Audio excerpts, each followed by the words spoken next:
आज एक और बरस बीत गया उसके बगैर, जिसके होते हुए होते थे ज़माने मेरे। उनकी शख्सियत में एक ख़ास किस्म की कशिश थी। जो उनके साथ एक दफ़ा एसोसिएट अटैच हो जाता था वो फिर मरते दम तक उनके साथ रहा। उन्होंने हमें सिखाया भी, डांटा भी, प्यार से समझाया भी, और ये कहना बल्कि ज़्यादा बेहतर होगा कि उन्होंने हमें जीना सिखाया।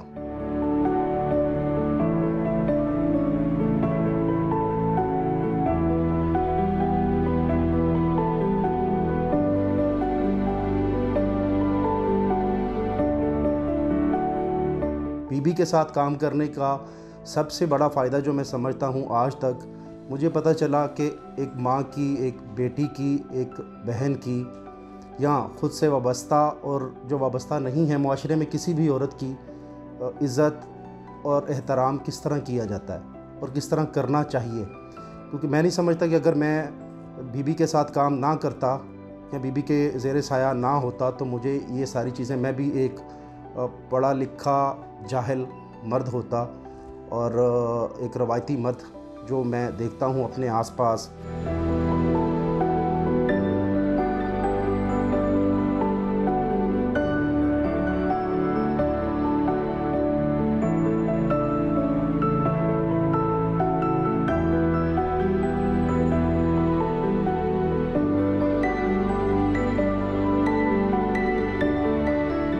रात के टाइम ना खाना खुना खा के मोटरवे ते पिंडी पट्टियां ते चढ़िया मैं, तो मुझे नींद आनी शुरू हो गई रास्ते में। तो मैंने आसमा जंगीर बीबी को मैंने आख्या, मैं बीबी गाड़ी चलाए, मेरे से गाड़ी नहीं चलती, मुझे नींद आ रही है।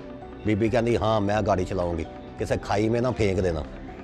तो फिर मैं उधर गाड़ी खड़ी की मोटरवे, फिर बीबी ने गाड़ी चलाई, फिर मैं पीछे सो गया, तो बीबी इंटरचेंज तक ठोकर न्याज बेग तक आई।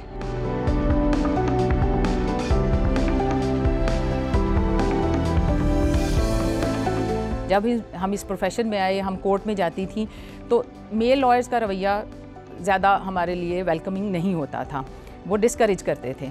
कई दफ़ा होता था कि आसमा बीबी हमारे साथ होती थी तो वो खड़े होकर कहते थे कि जी बीबी आपकी ये लड़की ने आज ऐसा काम किया, तो बीबी इस बात से सख्त उनको डांट देती थी कि ये लड़की नहीं, ये आपकी साथी वकील हैं, ये लर्नड काउंसिल हैं, आप इनको एड्रेस करें तो प्रॉपर वकील साहिबा कह के, ये लर्नड काउंसिल कह के एड्रेस कीजिए, आप इनको अंडरमाइन करने की कोशिश क्यों करते हैं।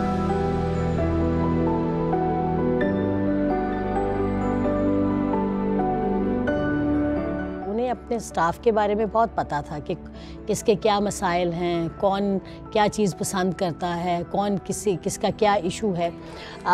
उन्होंने जब फौतगी से पहले उनकी बर्थडे थी तो उन्होंने केक काटा, तो उन्होंने बड़ा एक पीस मुझे दिया और कहा कि तुम्हें चूँकि मीठा पसंद है तो तुम सबसे पहले खाओ।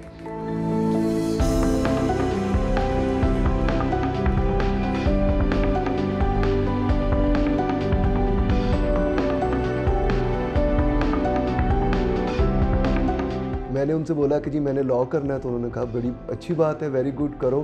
तो मैंने कहा जी वो कॉलेज की फ़ीस बहुत ज़्यादा है तो आई कांट अफोर्ड इट।